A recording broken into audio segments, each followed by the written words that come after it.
Welcome to the Baseball Together podcast with your hosts, Blackjack Brad and Briggy Blue Eyes. And now, Baseball Together. Baseball family, welcome to this week's episode of the Baseball Together podcast. I'm Brad and I'm flying solo. Brig is at an undisclosed location in the southeastern United States, reading books poolside. And so I'm here, just me this week. I'm going to go through some really interesting news items, I think, this week. There's some fascinating stuff, so we're going to get into it. But before we do that, I want to remind everyone about Chinook Seedery. If you're new here, Chinook Seedery has the best seeds ever. We think so. They think so. It's on the package. Today's seed of the day was just original. Just going original, lightly salted Chinook seeds. They're fantastic. I love them. Briggs, always and forever, seed of the day is Parmesan and pepper. You can get yours at chinookseedery.com. Use code BTPOD to save 10% off your order. Support your mouth, support your wallet, and support the show all at the same time. The other thing I have for you real quick is I want to remind everybody about Patreon. You can join us over on Patreon for $1, $5, $10, $15, and $500 of monthly support. Everybody gets different things here and there. There's hats, t-shirts, stickers, but the one thing everybody's going to get is an extra episode every month where Brig and I just kind of break down the month in baseball. So we're going to do an extra episode every month during the season. And you can do that over on Patreon. Become one of our rooters to support the show that way as well. And as Briggs says, it's cheaper than one of his Bougie Cups coffee. So there you go. All right, let's get going on stuff. First things first. This happened today. Vladimir Guerrero Jr. III, if you know, you know, signed a 14-year contract extension worth $500 million. That's $35.7 million AAV. We'll get to that in just a minute. Tuck that in the back of the brain for just a second. Today, actually, for those of you wondering, that's 709.8 million Canadian dollars. So, got that going for him, which is nice. Yeah, I thought I'd figured that out because I was curious. Because it is paid, I believe, even in Toronto, it's paid in American dollars because it's paid out of an American company or out of an American bank account. I think the escrow is in U.S. Anyway, so 500 million American, 709.8 Canadian. Either way, it's a lot of loonies, right? Okay. So here's some interesting things about this contract. There are no player or club options, no options throughout this entire thing, no deferred money. He's getting it as is. There's signing bonus and things like that, but those as far as I saw, those details were not released. He's 26. This is going to get him through age 40, making him a Blue Jay for life, unless they decide to trade him, because I didn't see anything about a no trade clause in there either. But this is the really cool thing about this to me, is that Canada has their hero now. I know Vladimir Guerrero Jr. grew up in the Dominican Republic, but he's Canadian. He is Canadian. He's a Canadian citizen. He was born in Montreal when his dad, Vlad Sr., played for the Expos. So that's a pretty cool little thing, right? To me, this felt like it fit all along for that reason. I didn't see him going anywhere. I didn't see them trading him because they want him there, right? You want to hold on to a player like that as much as you can. The Blue Jays have a ton of money. A ton of money. So I could see why he was holding out, being like, 500 million is my number. Let's meet it, right? So speaking of that number, is it a little high? Probably. He's been a little up and down, mostly up. And his downs are still up compared to other players, right? I think it's safe to say he's a generational talent. He's a great ball player, was on the cover of MLB The Show 24. People know who he is. He's easy to market. He's got a great personality. $1 million shining smile, right? Like, people love Vlad Guerrero Jr. Are they going to make this money back from him? Yes. But that's the third largest contract by value in MLB history right there, behind only Ohtani and Soto. Okay? And now, when you start to think about it that way, it's kind of like, okay, it's significantly less than those other two by a couple $100 million, right? So there's that. But the next guy in line is Mike Trout with his 400 and something, I can't think off the top of my head, $400 something million contract. which is crazy to think about. But if you think about it this way too, that AAV number, the average annual value that I talked about with Vlad's contract, $35.7 million, is still lower than what Mike Trout is going to be making annually through 2030, which is $37.1 million.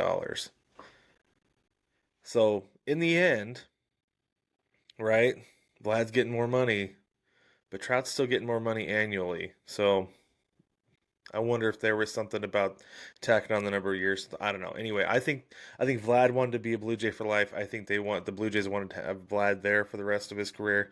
So I think it's great. I think it works out for everybody. The deal is not final. It is pending a physical, but the Blue Jays are on a roadie right now, assuming everything's going to get finalized next week when they get back. But they've reached an agreement. This is crazy. This is crazy stuff to me. This is a really big contract for a guy who, over the last year or so, I've seen a lot of Blue Jays fans complaining that he was coming in out of shape. I've seen teams trade guys or fine them because they came in out of shape. But it seems like he gets it figured out, right? Maybe gets into game shape. I don't know. But he's a great player and absolutely generational talent. You're going to want him around for a long time. And I think that ultimately what it comes down to is at this point, it's crazy. He got 28.5 in arbitration this year, so that's what he's making in 2025. But he's already made 70. He's going to make another 500 million. They're going to be paying him, I think, for probably the first half of this contract for what he produces, and the back half is going to be legacy deal. But this makes it easy on the Blue Jays, makes it easy on Vlad that he's there for a long, long time. Long time. So good for him, good for them. And good for Blue Jays fans. Go buy yourselves a Guerrero Jr. jersey if you haven't already, Blue Jays fans. He'll be there. He'll be there. All right. More about torpedo bats. They're not going away just yet. Rob Manfred is talking about torpedo bats, of course, because he's being asked about them. And his take on this is they are absolutely good for baseball. I think he's taken the P.T. Barnum approach on this, that there's no such thing as bad publicity, right? Because he's loving this, right? People are talking about baseball. They're talking about, are the Yankees cheating? Because that's a tale as old as time, right? The Yankees have to be cheating. They're cheating. No. It's getting people interested. They're talking about baseball. They're watching baseball. To the point that even the Assassin's Creed social media team has gotten in on this. Last week, they shared a post that said that they said if the Yankees can do it, so can we. They're releasing what they're calling, by the way, for those of you who don't know, Assassin's Creed Shadows takes place in Japan. The video game takes place in Japan, historical fiction, a little bit of sci-fi, and things like that. So they're releasing the Torpedo Katana, is the sword that they were releasing into the game. It's a weapon that has some extra perks and specs. That one of them is increased damage, which I thought was fitting and great. And it is shaped like, you can see there, shaped like a torpedo bat, but it's a sword. So very cool. I like that they did the katana instead of taking the easy way out and using instead of doing like a torpedo club of some kind, that they went they stayed true to the game. They stayed true to the setting and did a katana, made it shaped like a torpedo bat. That was pretty cool. But yeah, they specifically said that if the Yankees can do it, we can do it. So that's awesome. But anyway, this is what Rob Manfred says about this, and I think he's right. I believe that issues like the torpedo bat and the debate around it demonstrate the fact that baseball still occupies a unique place in our culture because people get into a complete frenzy over something that's really nothing at the end of the day. I like it. It really is nothing. One of the things that he talked about is people have been messing with the sweet spot, moving the sweet spot around on a bat forever, messing with the barrel. And we talked about that last week when this whole thing came out, is that guys choose the model of their bat, the turning model of their bat, based on the weight distribution of, first off, the wood, the size and feel of the barrel, and then they go from there, right? This is nothing. It's not. I don't want to say it's nothing new because it's new to the general public, right? Because what's torpedo bat? We haven't seen torpedo bat. I was getting text messages from all kinds of people over the over that week opening weekend. Like, what the heck is a torpedo bat? What's going on? Is this legal? Da da da, all this stuff. But to baseball players, choosing your bat based on the size and weight distribution and shape of the barrel is not really anything new, right? That's what I mean. I'm gonna revisit this one more time and then I'll move on.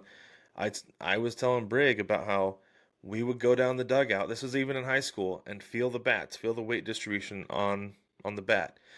This one heavier towards the barrel. This one's a little more evenly distributed. This one, kind of in the middle between the two. And we would choose the bat that we wanted to use based on the weight distribution throughout the bat. If you've got more weight toward the end of the bat, you're going to have a little bit sturdier barrel. You have a little bit more weight back toward the handle. That barrel's, it's going to be easier to swing fast probably, but because it's going to feel a little bit lighter at the end, but that barrel's not going to have as much of a sweet spot on it. So it depends on what you want. It depends on how you want your bat built. And guys, now the difference is that they're really focusing on the sweet spot of the bat.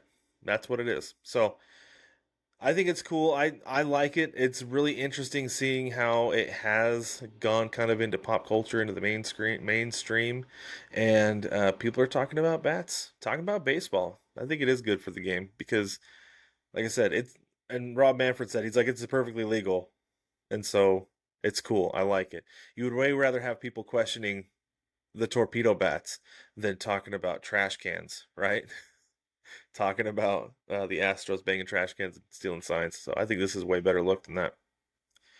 All right, Victor Robles of the Seattle Mariners. Briggs not here, so I'm talking Mariners. I wasn't sure if I was going to because they haven't been winning, but here we are. We're going to talk about the Mariners because Victor Robles might have made the catch of the year on Sunday in San Francisco. If you have not seen it, this ball was hit down the right field line, and Robles tracks it all the way across, and he goes up and catches it in the net. Comes down injured. That's really the unfortunate thing about this whole thing, is that he is injured. It came out today that he dislocated his shoulder, and so we'll get to that in just a minute. But this is really what happened on this play. If Victor Robles doesn't catch that ball, he's not injured, or doesn't make the play on that ball. He's not injured, and it's a foul ball. Played again, right? But this is what happened. He's not thinking about injury when he's going to make that play because that's not what athletes do. Athletes don't think I could get injured typically, right? You're not thinking I could get injured if I make this play. That's not what he's thinking about. You can't. You cannot think that when it comes to making big boy plays. Okay? And boy, I just showed it to you. That is a big boy play by Victor Robles. All he's thinking is I need to get an out. Okay? And now if he doesn't get injured on the play, Luis Matos, the base runner for the Giants, stays at first base instead because he was injured. Heads up play, good on him, just like on bench warmers. Ball still live, chumps. He takes off and he gets to third base before they get the ball in because Robles is on his hands and knees and just kind of doesn't even toss, he just chucks it at the ground trying to get the ball in away from himself so somebody else can grab it. But good on Matos, heads up play going to third base, but this is what initially ended up happening after. This is kind of fun what happened after. The Giants challenged whether Robles actually made the catch. Okay?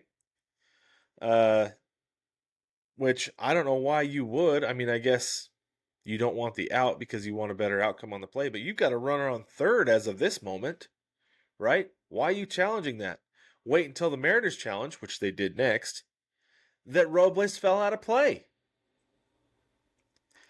The Mariners challenged that Robles fell out of play, which means, since he fell out of play with the ball, means the runner only gets to advance to the next base. Call was reversed. Robles did indeed fall out of play because the net is what kept him in from going onto the pavement, right? Just on the other side of that wall. And so now the runner, Matos, is taken from third back to second. And maybe that's what I would have challenged if I was the Giants. But still, you've got a runner who advanced on that play. So maybe that's what you want to keep and that's how you want it to go. Because on the very next pitch, there's a single to right. Mata scores, game over. Bottom of the ninth, tie game, by the way. I think I forgot to say that. So, I don't know. It was a really interesting way that whole thing played out. It was an incredible catch, though. Holy cow. Like, when I say catch of the year, I don't think that's being hyperbolic. That could very well be the catch of the year. That was amazing. I was watching it live. I was like, "What the? He caught the ball." It was awesome to watch. I'm really bummed about the outcome because he dislocated his shoulder. He's going to be out for a while. The Mariners called up Dominic Canzone to take his place on the roster. Hopefully, Canzone can step up and play some good ball. He's wearing glasses this year, so I think hopefully he's seeing the ball a little bit better because one of the knocks on him at the plate was they were saying that his pitch selection is not great. He's got as much pop as anybody, but his pitch selection is not very good. So a lot of swing and miss with Canzone because he's swinging at bad pitches. So we'll see. We'll see how it goes. I don't know. But good on Robles for making like I said, making a big boy play because that was awesome and wild, absolutely wild to watch it happen. All right. The Rays. The Trop is going to get fixed. Okay. The city of St. Petersburg voted to fix the roof on Tropicana Field. According to the city council, the city of St. Petersburg is contractually obligated to fix the roof. So this is the city council voted 7-1 to approve a $22.5 million fix of the roof. Council member, I'm going to apologize right now to Lisset Hanowich. I don't think I'm saying that right. I'm very sorry. Who, by the way, is an attorney and understands the legality of all this stuff, says we are legally bound by an agreement. The agreement requires us to fix the stadium. So here they are. They voted on it. They're going to fix the stadium. They're going to fix the roof. They estimate the repairs will take about 10 months. The new material for the roof is apparently fabricated in Germany, assembled in China. See how that goes.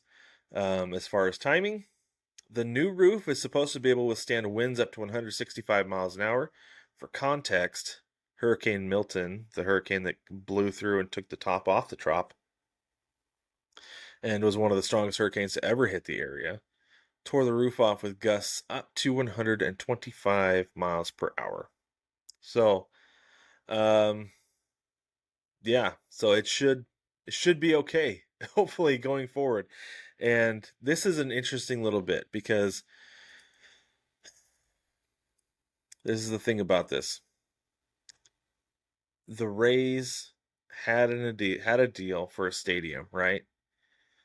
But I guess because the cost of everything has gone up, the cost in the stadium went up, and so they backed out. They don't have a deal anymore where they have a new stadium being built in downtown St. Petersburg anymore. They were going to be in Tampa anyway. At Steinbrenner Field because it takes more than a couple days to build a stadium. It takes a few years to build a stadium, and the Trop is not fixed, so they're going to be there anyway. But I think this brings us back to the uncertainty with the Rays that, yes, the city is dumping a bunch of money into Tropicana Field to get it repaired and get it to where the Rays can come back next year to play, that they're not going to have to be at Steinbrenner Field for 3 years while they wait for a new stadium to be built, like the A's, right? At a minor league stadium in West Sacramento, waiting for a stadium to break ground in Las Vegas. So this is a really interesting thing with the Rays that they have going on. I'm glad. I'm glad for them. I'm glad for their fans, honestly, that they're going to be able to get back to the Trop. I know we bag on the Trop a lot. We do, right? Because it's not known as being the very best stadium in Major League Baseball. They don't draw a lot of people because it's hard to get to. You don't want to drive. I think they call that bridge. They call it a causeway, going from Tampa to St. Pete. That seems miserable driving across that thing, one way in, one way out, right? To and from. Because if you got work the next morning, you don't want to be out till 12 o'clock trying to get back from a game, typically. But no, I think this will be good though for them to get back and play at an actual big league field. They're not going to have to worry about the rainout issue that I'm sure they're going to have to deal with at some point this year because of a storm rolling through on a summer afternoon, right? So this will be good. This will be good for the Rays to get back to the Trop. Hopefully by next year if they can get the roof fixed. Like I said, 10 months. We'll see how it goes. 10 months from now, that would be February. So better get cracking if you want to get it going. All right, last thing before I get out of here. This is fascinating to me. I have watched more college baseball this year than I think I have in the last 10 years combined.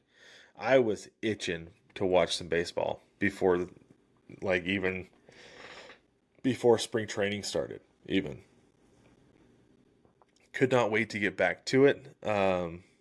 And so I started watching college baseball. I've been watching a lot of it. I've been watching a lot of Arizona State because they're the local college team around here, like the big D1 team, right?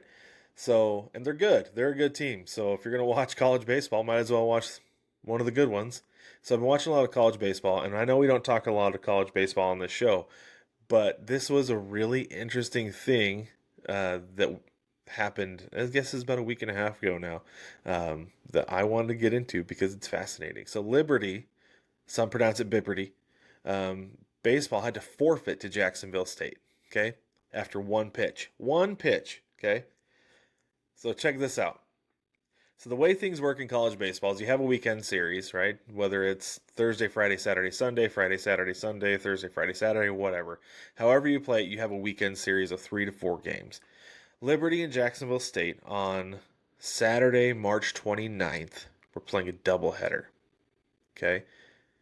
Now, the other thing about watching college baseball, if you've ever seen into those dugouts, it is standing room only. There are about 100 people, it feels like, in those dugouts. Probably about 50, maybe 45, 50. But there are a lot of people in those dugouts between players, active players, inactive players who are just there to kind of help chase down foul balls down the line because they don't always have a ball boy, I don't think.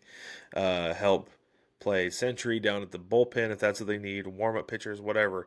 There are a lot of guys in those bullpens to help out, or in the dugouts to help out, and other things, right? Pitch counts, whatever. So each team has to submit an active 20-man roster before the weekend starts. According to Conference USA, which is where these teams play, according to Conference USA rules, a team using an ineligible player must forfeit the game. So this is what happened. Liberty submitted their 27-man roster before the series started on Saturday, March 29th, before the doubleheader. Their pitcher, Ben Blair, threw out the first pitch of the game.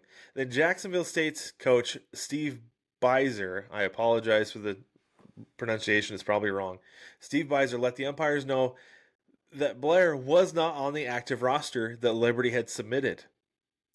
Umpires come together, talk about it. They make a phone call to the conference offices to make sure that they're calling this correctly. And sure enough, they rule the game is over. Jacksonville State wins by forfeit. Unbelievable.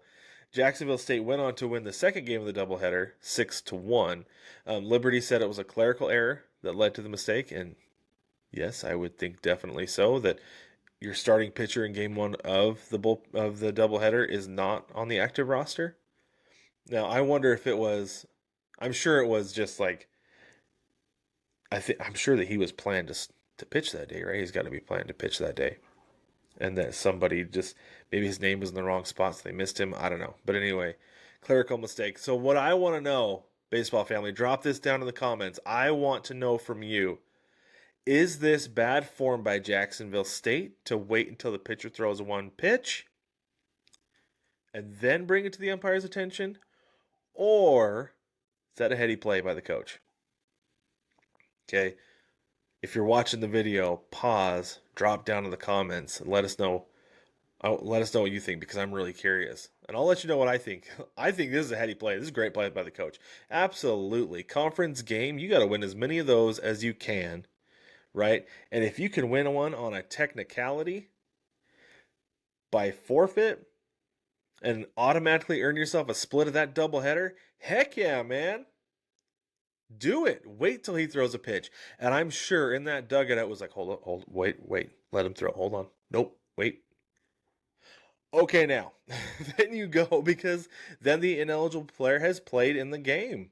You don't have to wait for somebody to go up to the plate.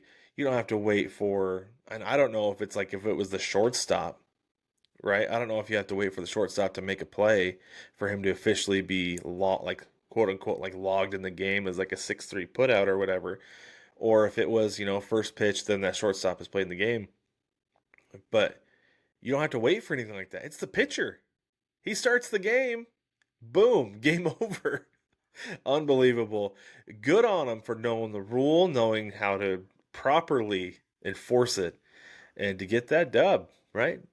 Got to get the win, and I think it's fantastic. I love every little bit about that. Good on him. Too bad for Liberty or Bibberty. I think that the coaching staff is going to be a little more careful next time, is what I think that's going to come down to. I don't think that's anything that's going to ever happen to Liberty again, as long as that coach is there. So, but if you're not watching college baseball, go watch, because if you like offense, there's a lot of it. That's one thing that's always stuck with me from my days of covering college baseball. Is I used to joke, I went from covering college baseball to working for a minor league team, and I was like, these games are going to be like an hour shorter because these guys can get outs.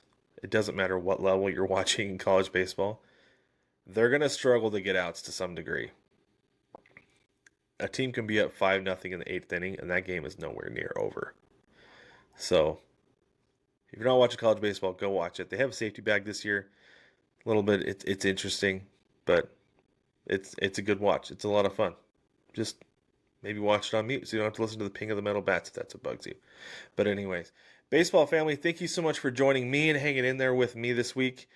Brig will be back on Thursday night when we go live at 6:30 p.m. Pacific time, 9:30 p.m. Eastern time. But we're going to go through, we'll do some more news, and we'll go run through the weekend national broadcast schedule on TV, and share some of our series to watch over the weekend. But don't forget to like, subscribe, and rate and review everywhere that you can. Leave us comments. Let us know what you think about what we're doing. Feedback is always appreciated. You can also send an email to baseballtogetherpod@gmail.com.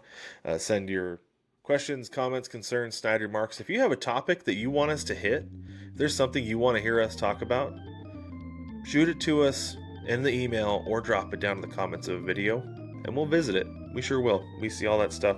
So, mostly on YouTube. Drop in the comments on YouTube. That's where we'll see it. Or just, like I said, an email, baseballtogetherpod@gmail.com.